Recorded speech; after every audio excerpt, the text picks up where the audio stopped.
La dernière fois, on avait fini de voir DES et on allait passer à AES. AES pour Advanced Encryption Standard, c'est aussi un algorithme de chiffrement symétrique qui travaille par bloc. La taille des blocs est de 128 bits et il est disponible avec 3 tailles de clés différentes, 128 bits, 192 et 256 bits. Chaque bloc est représenté par une matrice d'octets qu'on appelle des états, enfin qu'on appelle un état, qui a 4 lignes. Et NB, c'est le nombre de colonnes, 4, 6 ou 8 colonnes, selon la taille de la clé. Chaque case va contenir un octet dans la matrice. Le chiffrement d'un bloc est réalisé en un nombre de tours qui va dépendre aussi de la taille de la clé, 10 dans le cas d'une clé de 128 bits, 12 dans le cas d'une clé de 192 bits et 14 dans le cas d'une clé 14 tours dans le cas d'une clé de 256 bits.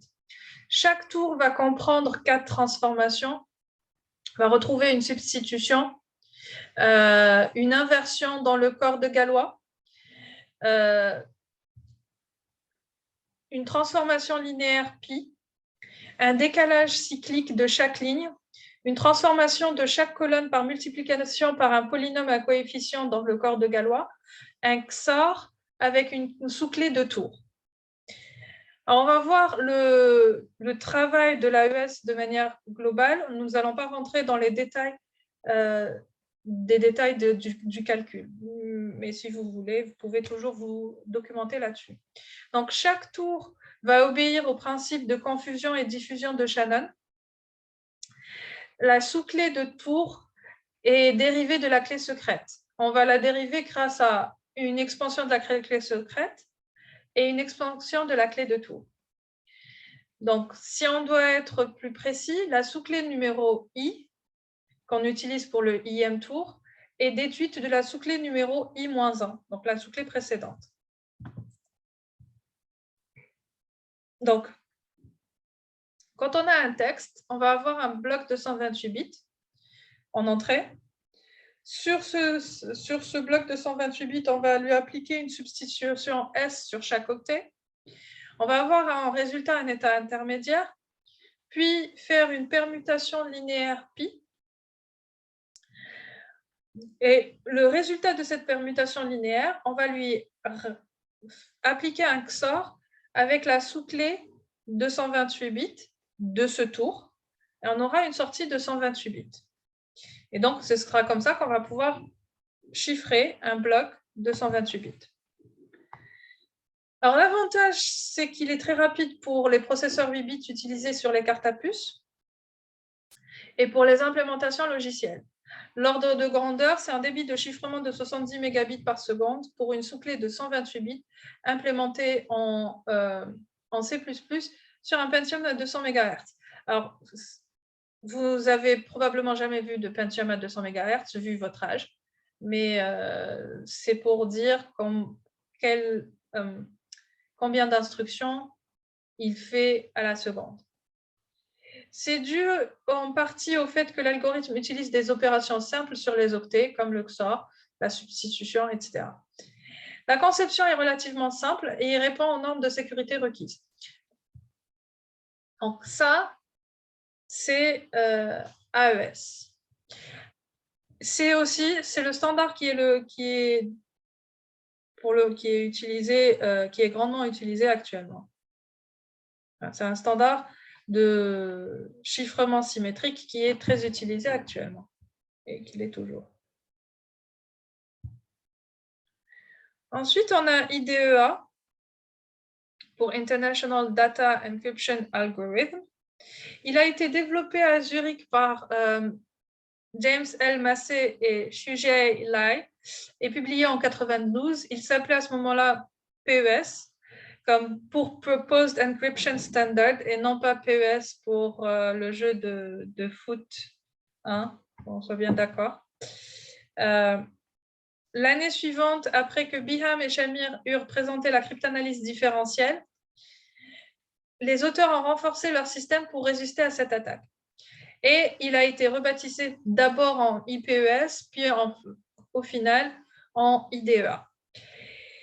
Il est breveté aux USA, au Japon et dans quelques pays d'Europe. En fait, c'est un algorithme que, si on veut l'utiliser, on a besoin de payer les droits d'utilisation, etc.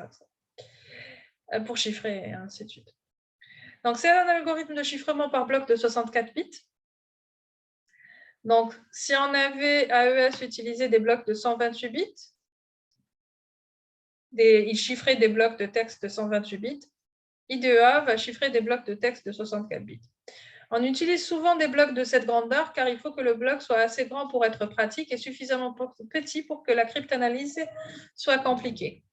Il utilise des clés de 128 bits, donc le double de DES, puisque DES utilisait des clés de 64 bits, mais 56 bits effectifs.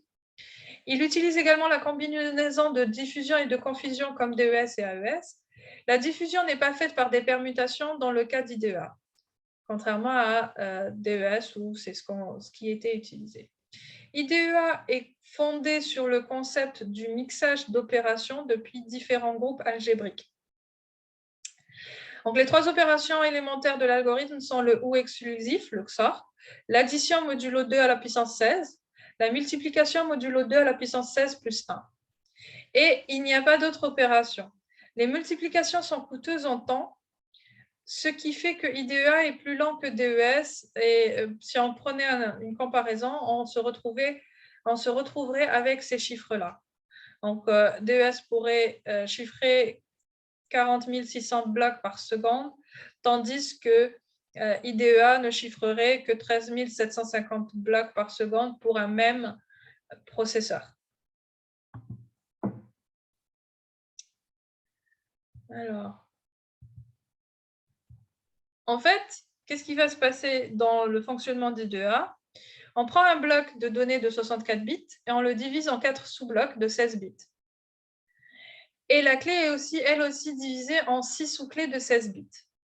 Les 4 sous-blocs deviennent les entrées d'une première ronde. Dans une ronde, les 4 sous-blocs sont combinés par des XOR, additionnés et multipliés entre eux avec les 6 sous-blocs de 16 bits dérivés de la clé. À la sortie de la ronde, on retrouve les 4 sous-blocs transformés. Donc là, c'est une explication détaillée qu'on va pouvoir revoir sur ce schéma. Donc, on a le bloc de 64 bits qu'on divise en 4. Le premier bloc, on va lui faire une multiplication modulo 2 à la puissance 16 plus 1 fois la sous-clé K1. Le deuxième sous-bloc, on va lui faire une addition modulo 2 à la puissance 16 avec la sous-clé K2. Le troisième bloc, la même chose, mais avec la sous-clé K3. Et le quatrième bloc, on va lui le multiplier avec K4, la sous-clé K4. Ensuite, le résultat de ça, on va lui faire un XOR avec le résultat de celui-ci. Pardon. Le résultat de cette opération de multiplication, on va lui appliquer un XOR avec le résultat de cette opération d'addition. Et à ce résultat, on va le multiplier par la sous-clé K5.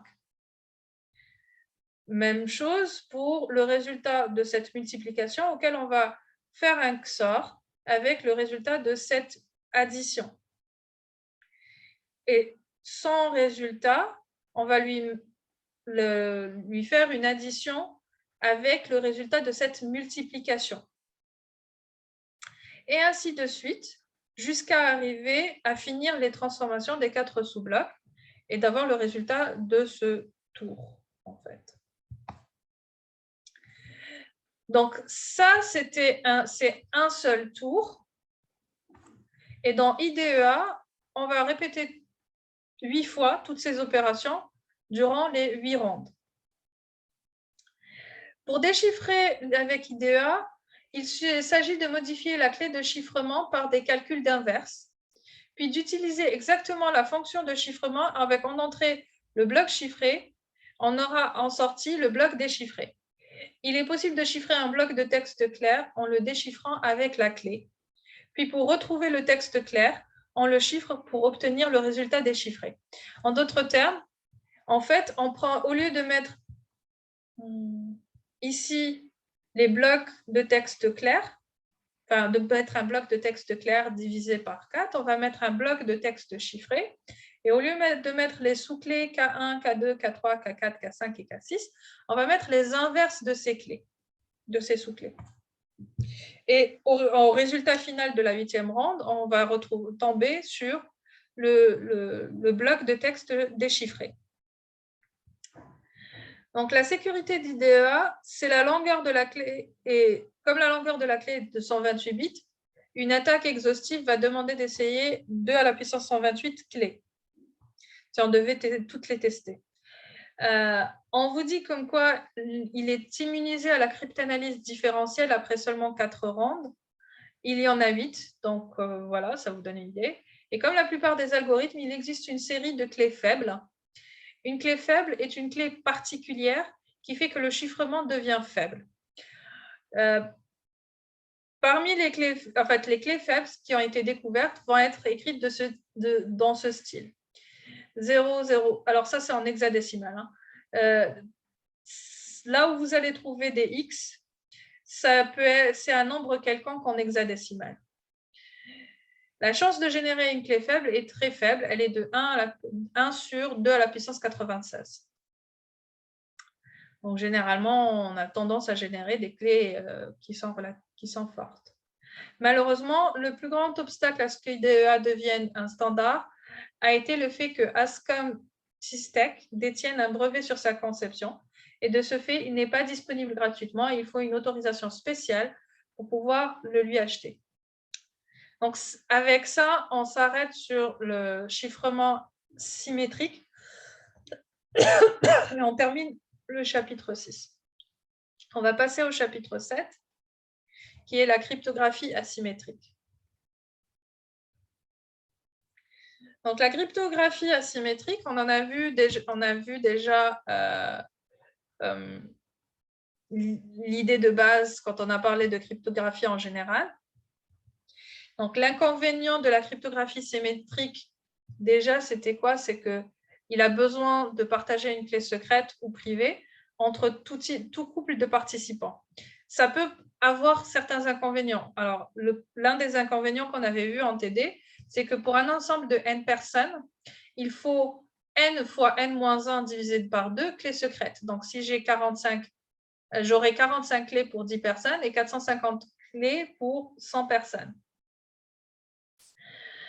En plus de ça, en plus de ces clés, chacune d'entre elles doit être communiquée au préalable sur un canal sûr.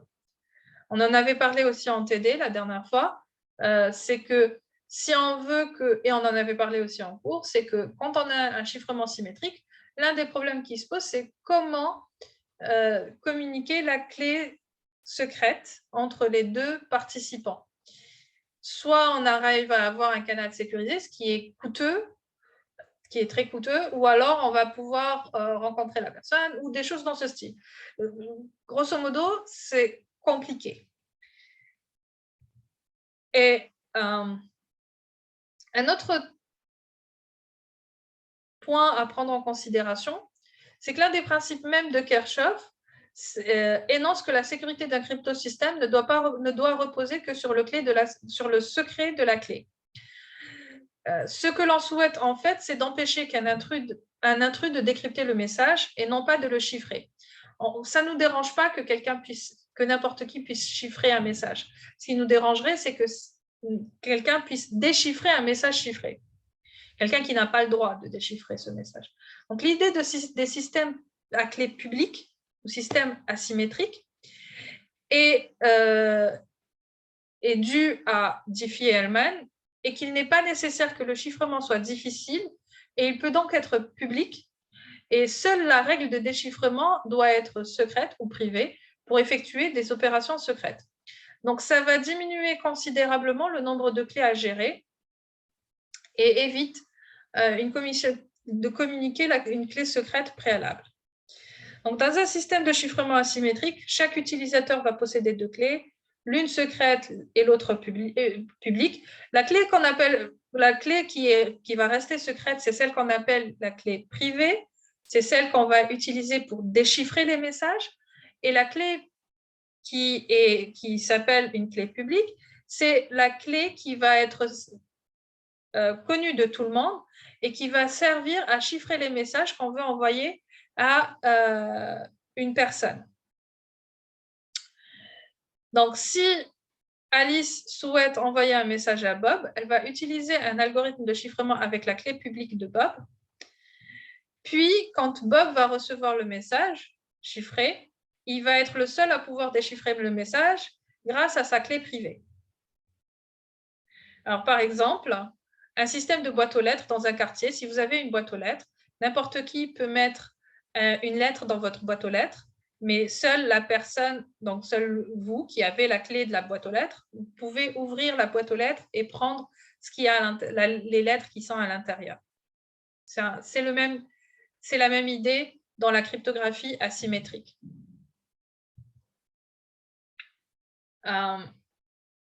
Donc, en fait, si on a Bob et Alice, Bob va avoir une clé privée et une clé publique.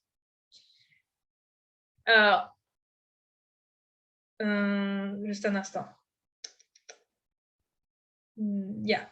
Bob va avoir sa propre clé privée et sa propre clé publique, une paire de clés, K1, K2, public-privé. Et il veut envoyer un message à Alice. Alice a aussi une paire de clés, une clé privée, K1', et une clé publique, K2'. Quand Bob veut envoyer le message à Alice, qu'est-ce qu'il va faire? Il va chiffrer le message grâce à la clé publique de Alice, donc K2'. Une fois que le message est chiffré, il envoie le message chiffré à Alice. Lorsque Alice reçoit ce message chiffré, elle va utiliser sa propre clé privée pour déchiffrer le message.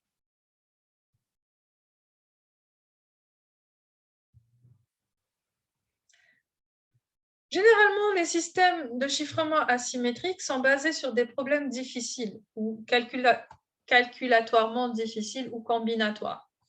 Il faut dire que la difficulté combinatoire est toujours une hypothèse, car elle dépend des ressources de calcul mises en œuvre pour le résoudre.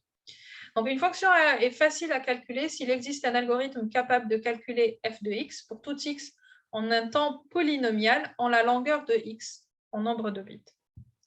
Donc, depuis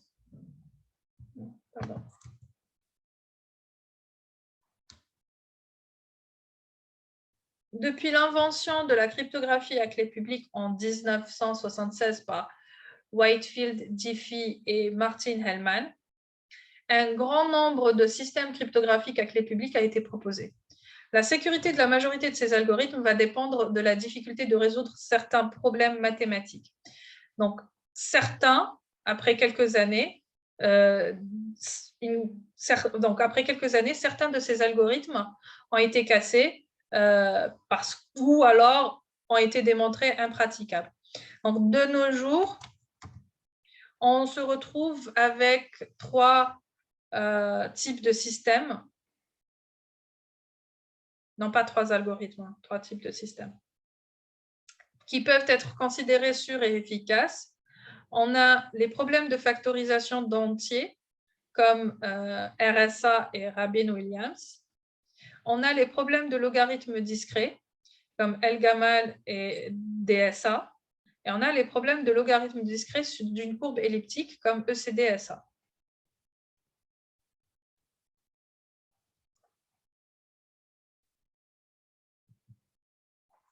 Donc, on va voir chacun, on va voir trois. Ouais, normalement, on va voir trois. Trois de ces algorithmes de chiffrement asymétrique. Le premier, c'est RSA. Donc, RSA va se baser ou se repose sur le problème de factorisation d'entiers. Donc, RSA pour les noms des chercheurs qui l'ont créé, qui s'appelait Rivers, Shamir et Adelman, a été inventé en 1977. Le brevet de cet algorithme appartient à la société américaine RSA Data Security, qui fait maintenant partie de Security Dynamics et au Public Key Partners aux États-Unis. Donc, qui possède les droits en général sur les algorithmes à clé publique. RSA est un algorithme à clé publique qui sert aussi bien à la cryptographie de documents qu'à l'authentification, grâce au fait qu'il était à clé publique et au fait qu'il était sûr. On va voir en quoi d'autre c'est intéressant d'avoir des algorithmes de chiffrement asymétriques un peu plus tard, pas dans ce cours, mais dans les chapitres qui vont venir. D'accord? Donc, tout le principe d'RSA repose sur le fait qu'il est très difficile et très lent de factoriser un très grand nombre en 2 facteurs premiers. Donc, quand on a un très grand nombre, qui est finalement la multiplication de deux nombres premiers grands, il est difficile de retrouver quels sont ces 2 nombres premiers, quels sont ces facteurs. Donc, si on veut générer, dans RSA, quand on veut générer des clés publiques et clés privées, on va d'abord commencer par choisir 2 nombres premiers, P et Q, très grands, aléatoirement, et de l'ordre de 100 chiffres, pour avoir une idée. Ensuite, on va pouvoir calculer N. N, c'est égal à P fois Q, et on va calculer phi de N. Vous vous rappelez quand on avait parlé de phi de N ou phi de K il y a plusieurs semaines pour calculer le nombre de clés, etc. C'est le même phi de N. Sauf que là, comme on a N est égal à P fois Q, et P est un nombre premier, Q est un nombre premier, et il n'y a pas d'exposant. Donc, ça va être P moins 1, P moins P à la puissance 0, fois Q moins 1, Q moins Q à la puissance 0, tout simplement. Donc, phi de N est égal à P moins 1 fois Q moins 1. Ensuite, on va chercher à avoir un E tel que E est entre 2 et phi de N, et que le PGCD entre E et phi de N est égal à 1. Ce qui va signifier comme quoi il n'y a aucun facteur en commun entre E et phi de N. Et c'est ce qui va nous permettre finalement de calculer l'inverse de E. Donc, une fois qu'on a trouvé un E tel que le PGCD entre E et phi de N est égal à 1, on va calculer le nombre D qui va servir au déchiffrement. Donc, NE, c'est ce qu'on va appeler la clé publique. Et puisque E est inférieur à phi de N et phi de N est égal à P-1 fois Q-1 et que N est égal à P fois Q, donc E est inférieur aussi à N. Donc, il va falloir calculer le nombre D qui est D est égal à finalement l'inverse de E modulo phi de N, ou on peut aussi l'écrire de cette manière, E fois D est égal à 1 modulo phi de N. Donc, pour trouver D, on va devoir résoudre l'équation grâce à l'algorithme d'Euclide étendu. On va voir les algorithmes d'Euclide étendu en TD, plus en détail. Pour certains, vous les avez déjà vus auparavant, pour d'autres, non. On arrivera à une solution unique qui est comprise aussi entre 2 et phi de N. Et maintenant, on va pouvoir faire le déchiffrement grâce à cette clé privée qui est le couple ND. Donc, le couple NE, qui est la clé publique, peut être donné à n'importe qui, tandis que le couple ND, qui est la clé privée, doit être gardée secrète de la personne qui a généré ces clés. Donc, quant au nombre P, Q et phi de N, on doit soit les conserver secrets ou alors les détruire, car de toutes les façons, ils ne serviront plus. Pourquoi on doit les garder secrets? Parce que si vous connaissez P, vous pouvez trouver Q, et si vous connaissez, puisque N égale à P fois Q, et si on connaît P et Q, on peut trouver phi de N, et donc en connaissant phi de N, je peux calculer l'inverse de E modulo phi de N. C'est pour cela que finalement, les nombres qui vont être publics doivent se limiter à N et E. Et tout le reste, P, Q, phi de N, doivent rester secrets ou doivent complètement être détruits. Donc, pour résumer, P et Q sont des nombres premiers. N est égal à P fois Q. E et phi de N sont premiers entre eux. Et E est inférieur strictement à N et inférieur strictement aussi à phi de N. On va pouvoir calculer D tel que E fois D est égal à 1 mod phi de N. La clé publique, c'est la paire NE. Et généralement, on appelle E comme étant l'exposant public. La clé privée, c'est la paire ND. Et on appelle D l'exposant privé, tel que D est égal à l'inverse de E modulo phi de N. Et P et Q ne sont plus utilisés et ne doivent jamais être divulgués. Maintenant, là, on a juste vu comment calculer les clés publiques, clés privées. On ne sait toujours pas comment chiffrer avec RSA. Donc, dans ce qui suit, on va voir la méthode de chiffrement. Donc, si on veut qu'Alice, imaginons qu'Alice veuille envoyer un message à Bob, le message c'est M. Donc, M va être représenté sous forme numérique, par exemple en ASCII, ou par des blocs de 32 bits, 64 bits, bref, par des blocs. Alice chiffre le message M en C grâce à l'exponentiation suivante. Donc, C est égal à M à la puissance E, modulo N, avec N et E sont les deux chiffres qui composent la clé publique de Bob. Alice veut envoyer un message à Bob, donc elle utilise la clé publique de Bob. Quand Bob reçoit le message C, il va déchiffrer en faisant le calcul suivant. M est égal à C à la puissance D modulo N. Et N et D sont la clé privée de Bob. Donc, elle a utilisé la clé publique de Bob pour chiffrer. Il a utilisé sa propre clé privée pour déchiffrer. Voilà. Donc, on a un exemple qui avait été proposé par Rives, Shamir et Adelman lors de la présentation de l'algorithme. Alors, cet exemple utilise des nombres petits, nombres premiers petits. Dans l'application réelle de RSA, nous allons avoir de grands nombres premiers et non pas ces petits nombres premiers. D'accord?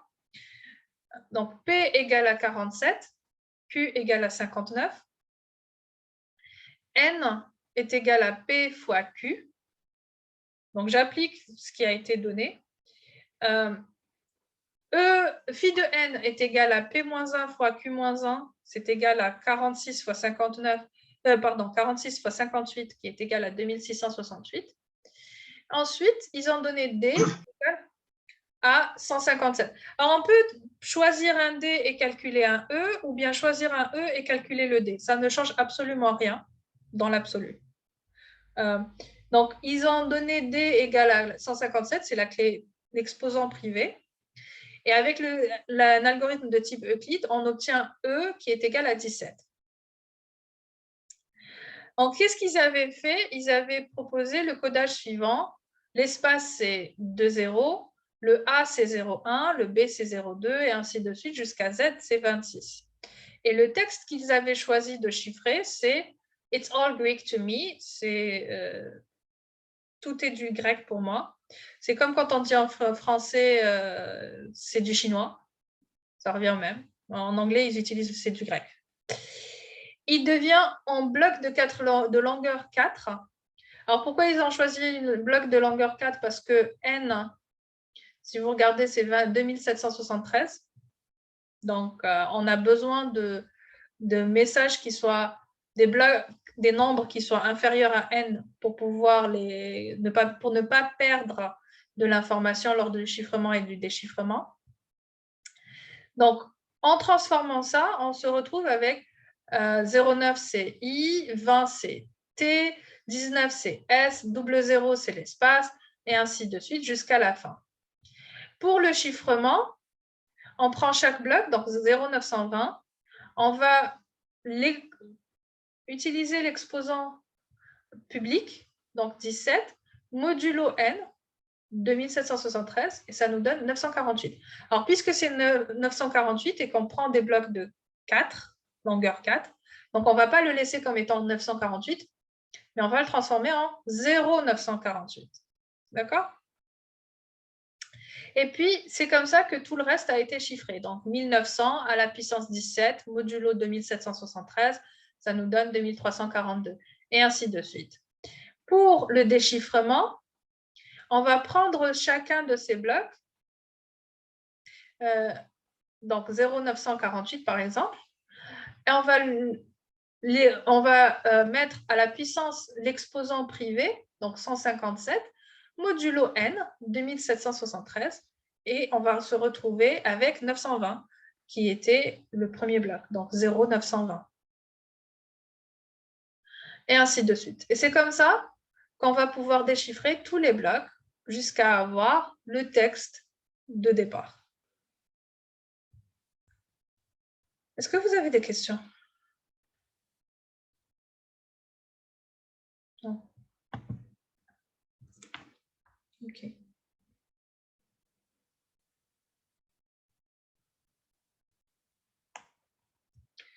Donc, l'inconvénient de RSA, il y a plusieurs interprétations quant à casser RSA.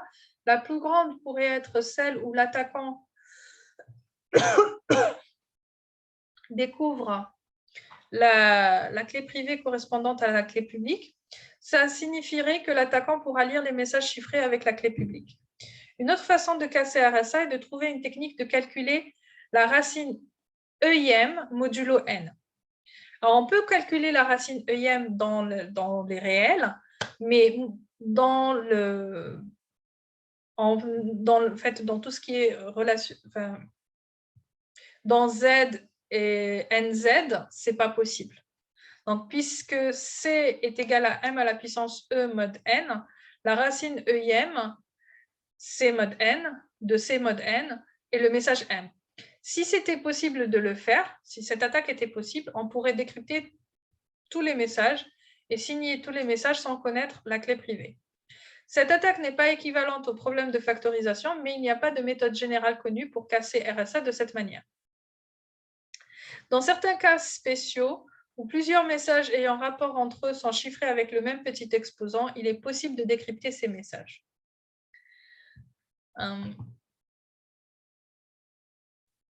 Autres inconvénients, la résistance d'un document chiffré avec l'algorithme RSA s'appuie sur le fait qu'il est extrêmement difficile de factoriser en 2 facteurs premiers d'un très grand nombre.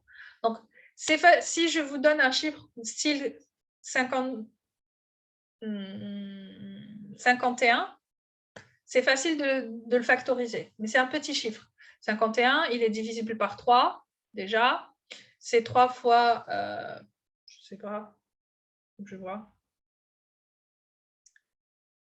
C'est 3 fois 17. 3 est un nombre premier, 17 est un nombre premier.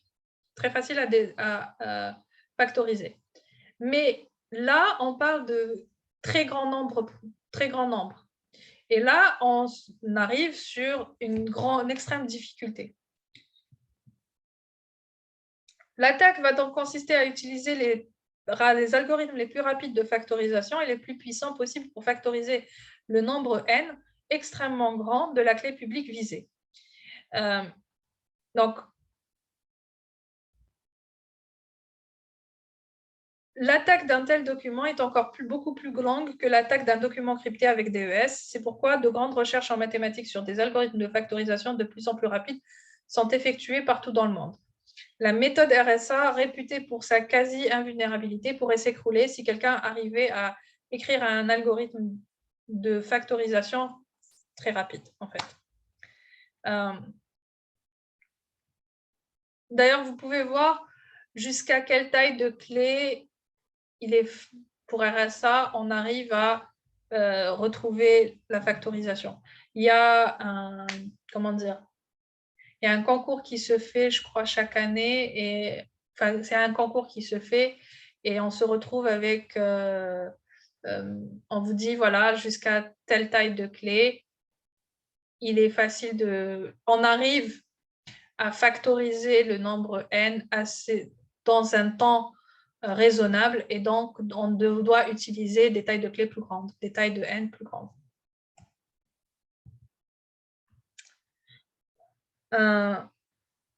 Il existe des techniques d'attaque de RSA qui ne se reposent pas sur la factorisation, mais qui peuvent être basées sur des failles révélées par le mode de fonctionnement ou de mise en œuvre.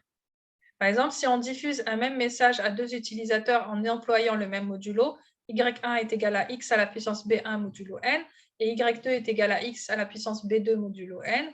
Et si b1 et b2 sont premiers entre eux, on peut trouver x sans connaître les clés secrètes A1 et A2.